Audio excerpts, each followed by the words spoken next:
Hello friends, welcome to Physion classes where we study physics for NEET and JEE. We are currently dealing with Newton's laws of motion. In the last video, we have covered the theory part of the chapter. Now we will take the questions. Question number 1 is, a body of mass m is suspended by two strings making angle alpha and beta with the horizontal. Find the tensions in the string. One more thing कि ये question जो है ये solved part का है. इस chapter का solved part जितने भी क्वेश्चन दे रखे हैं they have divided into two parts, solved which have been solved in the book and unsolved given as exercises. तो ये क्वेश्चन सॉल्व का है. Still I am solving it.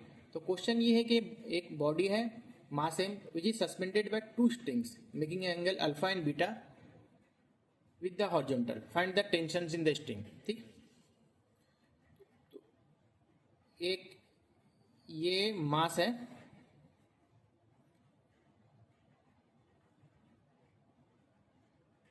Mass M, इसको दो स्ट्रिंग से सस्पेंड किया गया है. ठीक है.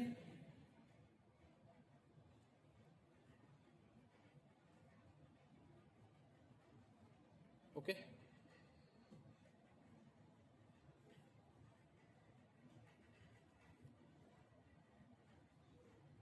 दिस ठीक है. तो ये making angle alpha and beta with horizontal. तो ये एंगल जो है this is alpha and this is beta. ये दो स्ट्रिंग को एक मास एम के ब्लॉक को दो स्ट्रिंग को यूज करके सस्पेंड किया गया है रूफ से. ठीक है. इस तरह से. नाउ द क्वेश्चन इज के इस दोनों में स्ट्रिंग में कितना टेंशन होगा. इसका मास एम दे रखा है और दे रखा है कि ये कितना कितना एंगल बना रहा है. This one is making angle alpha with horizontal और ये बना रहा है एंगल बीटा.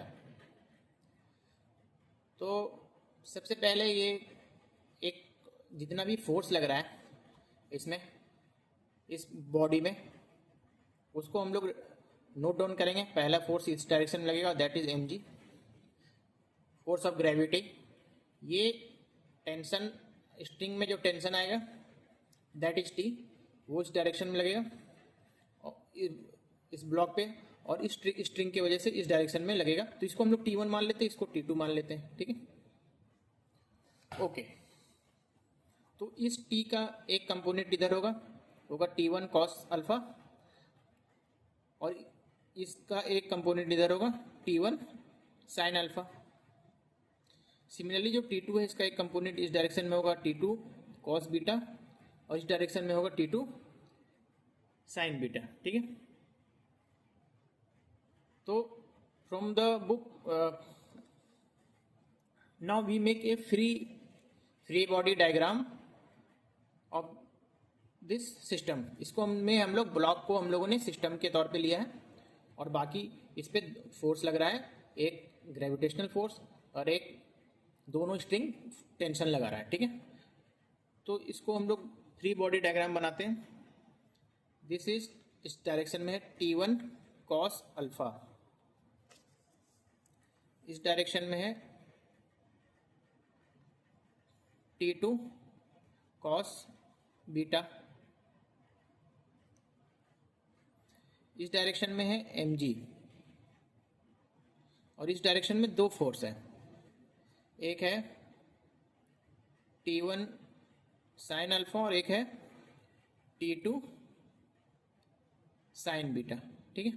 तो एज द बॉडी मास तो is suspended which means it is at rest which means it has zero acceleration. तो सबसे पहले ये इसको एक्स एक्सिस लेते हैं और इसको वाई एक्सिस के. तो एक्स एक्सिस के लॉन्ग हम लोग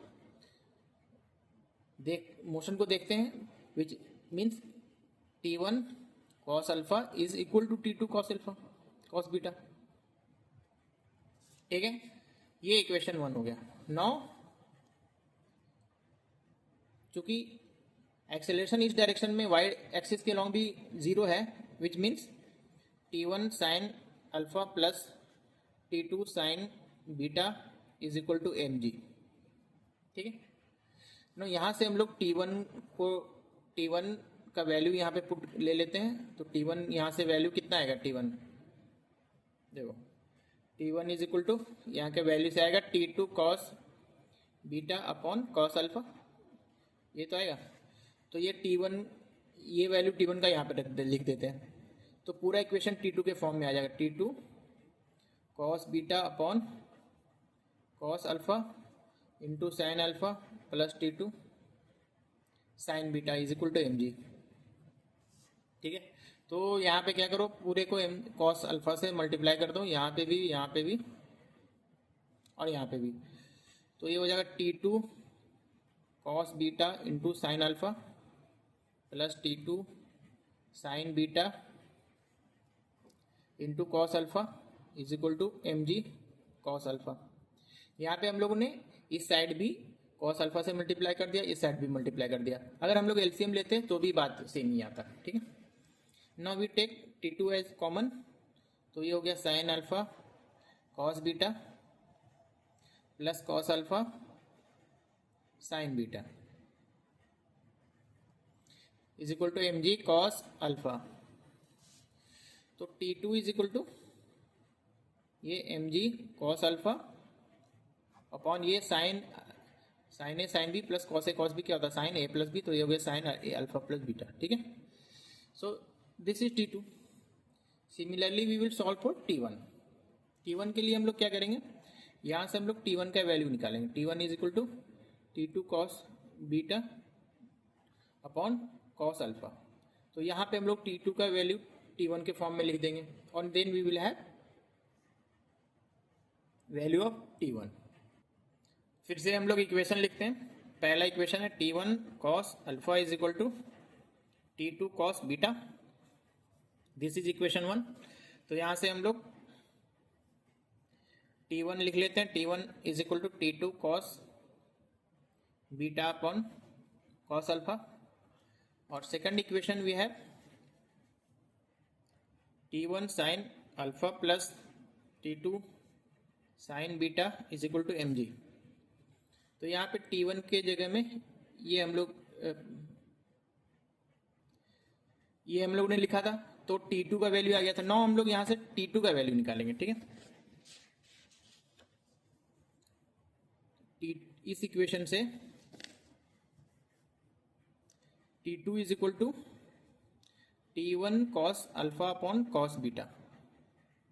ठीक है, तो T हो गया T1 साइन अल्फा, T2 हो गया T1 cos alpha upon cos beta sine beta is equal to mg। ठीक है, तो जैसे सिमिलरली लास्ट पार्ट में किया था हम लोगों ने, कॉस बीटा को थ्रू आउट मल्टीप्लाई कर देंगे, तो ये हो जाएगा T1 sine alpha into cos beta plus T1 cos alpha into sine beta is equal to mg cos beta. तो T1 यहाँ से कॉमन लेंगे, तो ये हो गया sine alpha cos beta plus cos alpha into sine beta is equal to mg cos beta. ठीक है, तो ना यहाँ सिर्फ कैलकुलेशन बच गया, जैसे लास्ट क्वेश्चन में था सिमिलरली, ये हो गया साइन अल्फा प्लस बीटा। ठीक है, तो ये आ गया। So this is question number 1। Now will take question number 2। अब हम लोग क्वेश्चन नंबर 2 बनाते हैं।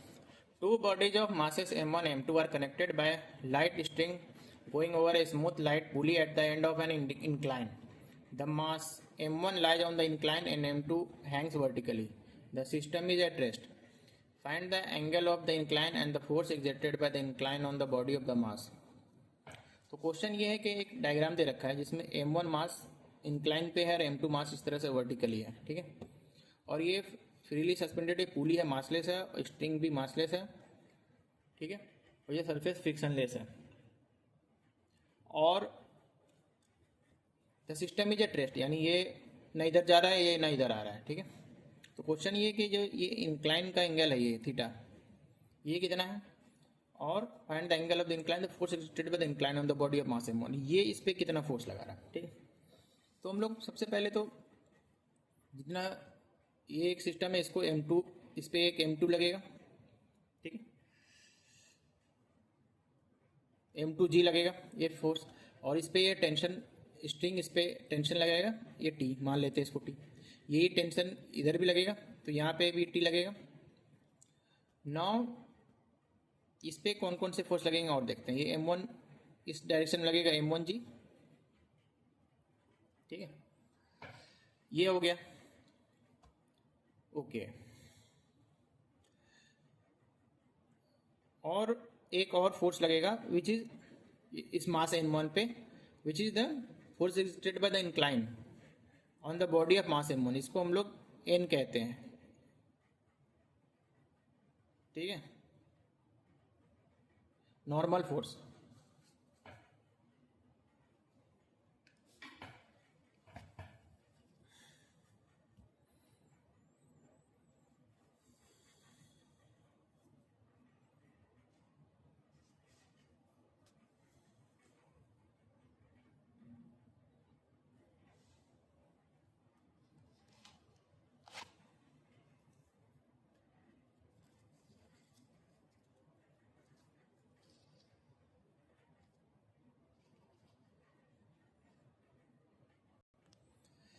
Now let us make free body diagram, ठीक है। ये एंगल भी थीटा होगा, तो ये जो टेंशन है, ये जो फोर्स M1G लग रहा है, इसको हम लोग रिजॉल्व कर सकते हैं। ये इस डायरेक्शन में लगेगा M1G कॉस थीटा, और इस डायरेक्शन में लगेगा M1G साइन थीटा, ठीक है। तो इसका फिर इसका क्या है, ये भी रेस्ट पे है, तो विच मीन्स के T is equal to M2G, ठीक है, इक्वेशन 1 इसको मान लेते हैं हम लोग। ना इसका हम लोग फ्री बॉडी डायग्राम बनाते हैं, ठीक है। इस डायरेक्शन में T हो गया, इस डायरेक्शन में है M1G कॉस थीटा, इस डायरेक्शन में है M1G साइन थीटा, और ये जो नॉर्मल फोर्स है which is exerted by the incline on the body, ये है, ठीक है। तो देखो सबसे एड as it is at rest, तो किसी भी डायरेक्शन में एक्सेलरेशन नहीं होगा, एक्सेलरेशन विल बी 0। तो T is equal to M1G, ठीक है। और T वी नो के T हम लोगों ने पहला इक्वेशन से निकाला, ये इक्वेशन 2 हो गया। T is equal to M1G sine theta, ठीक है। तो इसका मतलब क्या है कि M1G sine theta is equal to M2G, ठीक है। तो G कैंसिल हो गया, तो sine theta is equal to M2 upon M1, तो theta is equal to sine inverse M2 by M1।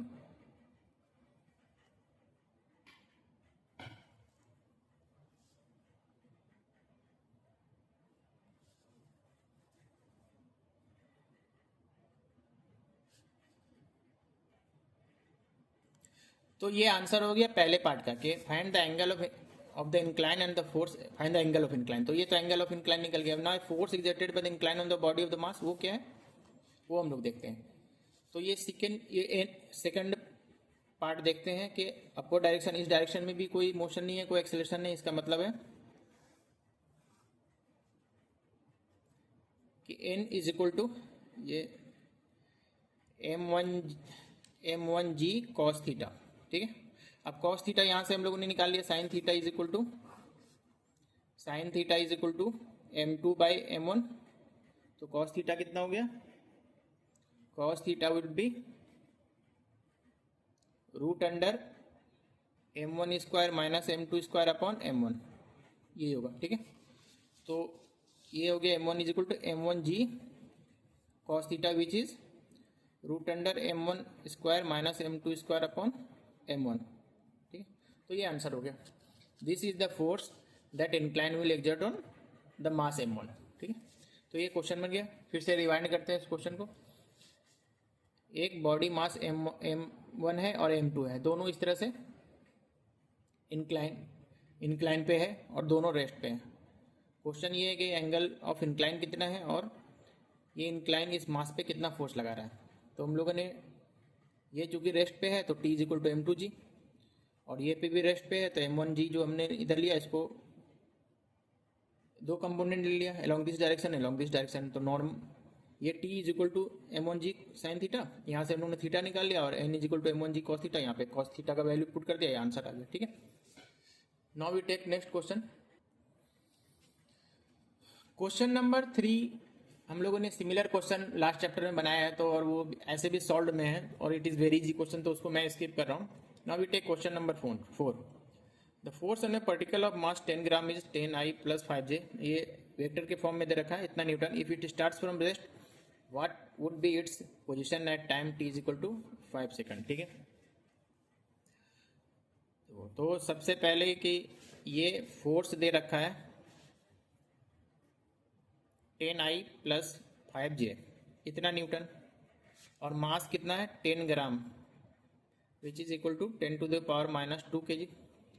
ठीक है, तो सबसे पहले एक्सेलरेशन निकाल लेते हैं। एक्सेलरेशन कितना हो जाएगा 10I + 5j अपॉन 10⁻⁻2, तो ये हो जाएगा 10 × 10⁻2I + 5 × 10⁻2j, इतना मीटर पर स्क्वायर सेकंड। तो position x is equal to ut + half at square होता है। u as it starts from rest, तो u 0 हो जाएगा, तो ये हो जाएगा half a × t square. Half is half, acceleration we know 10⁻³ + 5 × 10⁻2j × 5, time is 5 metre 5 second, after 5 second तो ये 25 हो गया।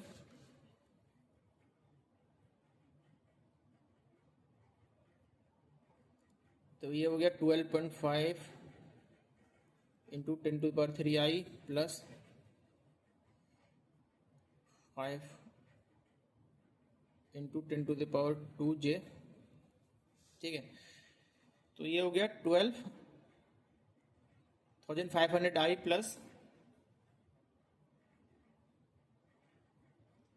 6250J। ठीक है, तो ये दिस इज द पोजीशन, ये answer 12,500I + 6250J, this is the position. ठीक है, इतना मीटर। वेक्टर में चूंकि दे रखा है तो हम लोगों ने भी वेक्टर में आंसर निकाल लिया। This is question number 4। Now we take next question. Now let us take question number 5। With what acceleration a should the box of figure descend so that the block of mass m exerts a force mg/4 on the floor of the box? ये figure दे रखा है। इस figure में क्या है, एक box है, ये बड़ा सा जो है बॉक्स है, और इस बॉक्स के अंदर एक ब्लॉक है जिसका मास है m। क्वेश्चन ये है कि ये पूरे बॉक्स कितना एक्सेलरेशन से नीचे डिसेंड करे ताकि ये so that the block of mass m exerts a 4 mg/4 on the floor of the box, ताकि ये जो ब्लॉक है इस पे कितना फोर्स लगाए mg/4। देखो, इसके लिए हम लोग क्या करते हैं, जितना समझते हैं कि जितना एक्सेलरेशन इसका होगा इतना ही इसका होगा। अगर साथ में एक्सेलरेट कर रहा है, साथ में आ रहा है, तो ब्लॉक का भी फ्री फॉल अगर नहीं हो रहा है ब्लॉक का भी, तो जितना एक्सेलरेशन बॉक्स का होगा उतना ही एक्सेलरेशन इसका भी होगा। ठीक है, नाउ इस जो ब्लॉक है इसमें कितना फोर्स लग रहा है वो हम लोग देखते हैं। सबसे पहले एक फोर्स लगेगा mg, और ये बॉक्स इस पे एक फोर्स लगाएगा नॉर्मल फोर्स विच n, और इतना ही फोर्स ब्लॉक भी इस पे लगाएगा। ठीक है, तो ब्लॉक जितना इस पे फोर्स लगाएगा वो इक्वल टू mg/4, ये क्वेश्चन में दे रखा है। पूरा बॉक्स ए के साथ डिसेंड कर रहा है तो उतना ही एक्सेलरेशन इस मास का भी होगा।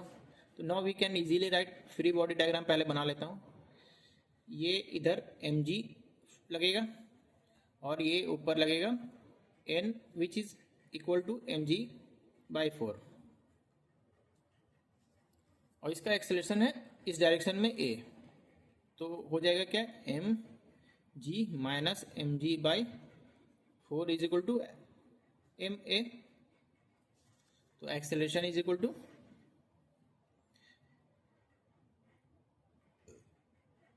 जी by G minus 4 which is equal to 3g/4। तो दिस इज द आंसर, ठीक है, इन टर्म ऑफ जी, ठीक है, ओके। सो अब हम लोगों ने 5 क्वेश्चन बना लिया। Now we take the next question. Let us take question number 6. A block A of mass M is tied to a fixed point C on a horizontal table through a string passing around a massless smooth pulley B. A force F is applied by the experimenter to the pulley so that if the pulley is displaced by distance x, the block will be displaced by 2x. Find the acceleration of the block and the pulley. तो diagram कुछ इस तरह से है।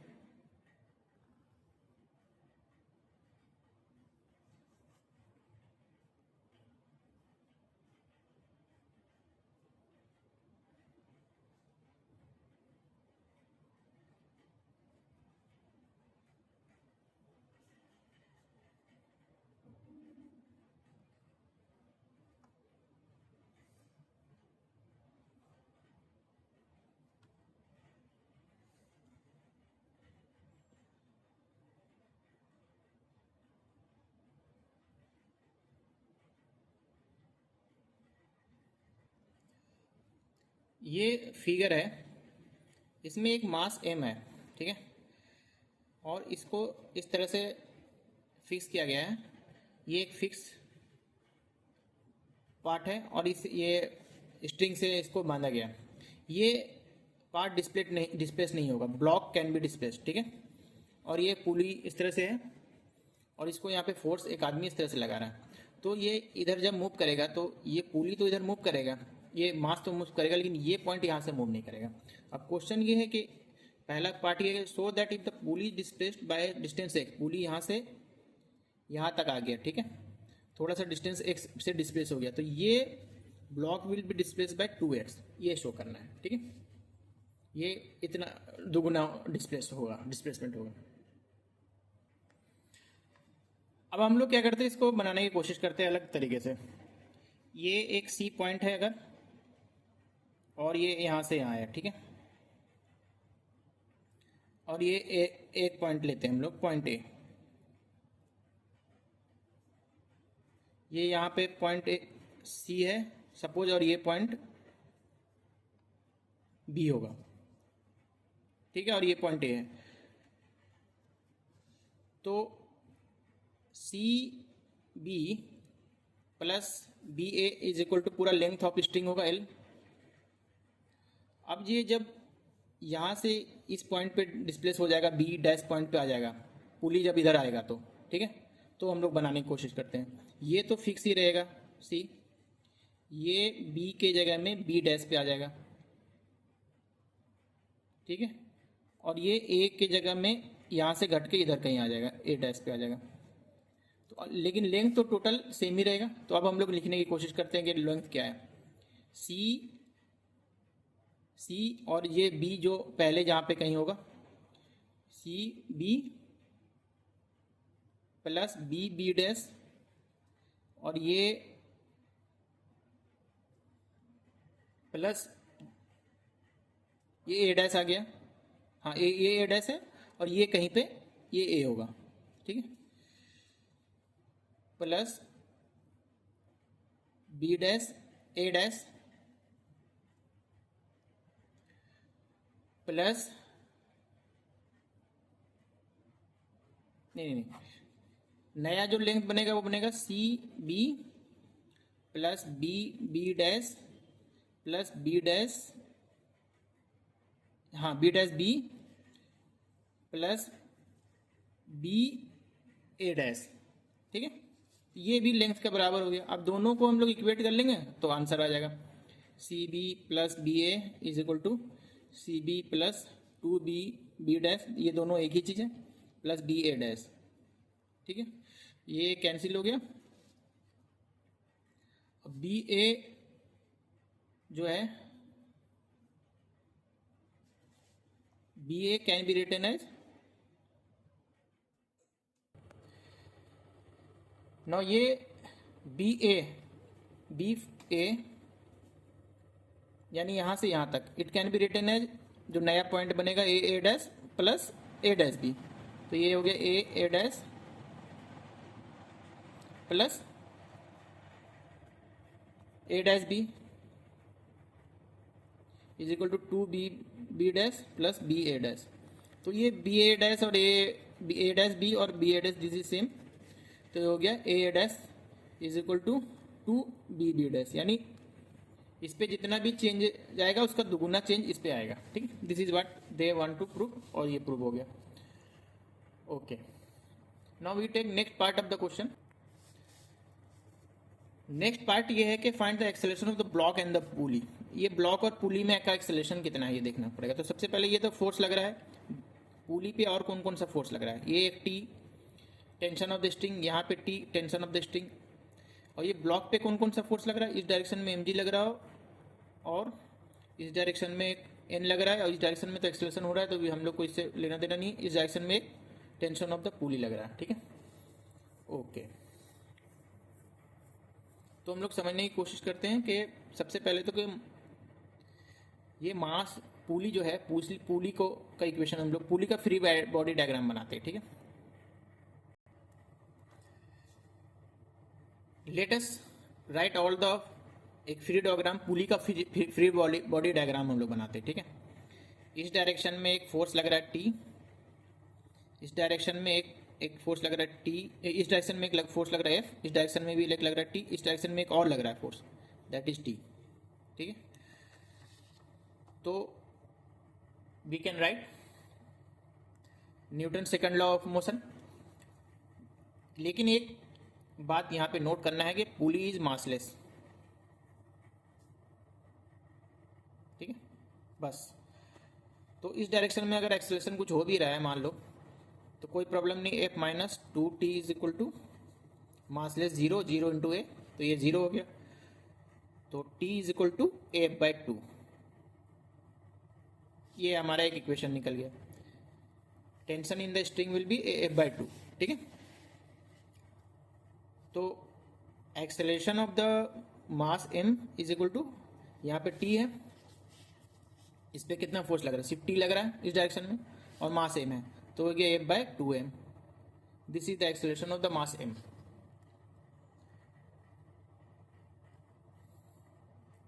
Now एक चीज बड़ा इसमें टेक्निकल चीज है कि पुली का, ऑल्दो पुली का मास नहीं है, लेकिन यहाँ पे हम लोगों ने 0 मास लिखा है, एक्सेलरेशन 0 नहीं लिखा है, तो इट हैज सम एक्सेलरेशन। कितना एक्सेलरेशन होगा, देखो पुली जितने स्पीड से, जितना पुली का जितना यहाँ से डिस्प्लेसमेंट होता है, इसका दुगुना यहाँ पे डिस्प्लेसमेंट मास का होता है, यानी मास का जितना एक्सेलरेशन होगा उसका हाफ होगा पुली का एक्सेलरेशन। तो पुली का एक्सेलरेशन कितना होगा,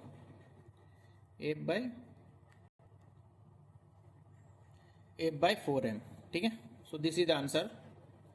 एक्सेलरेशन ऑफ पुली, फिर से लिख देता हूँ, acceleration of mass is equal to f by 2m, acceleration of pulley is equal to f by 2m।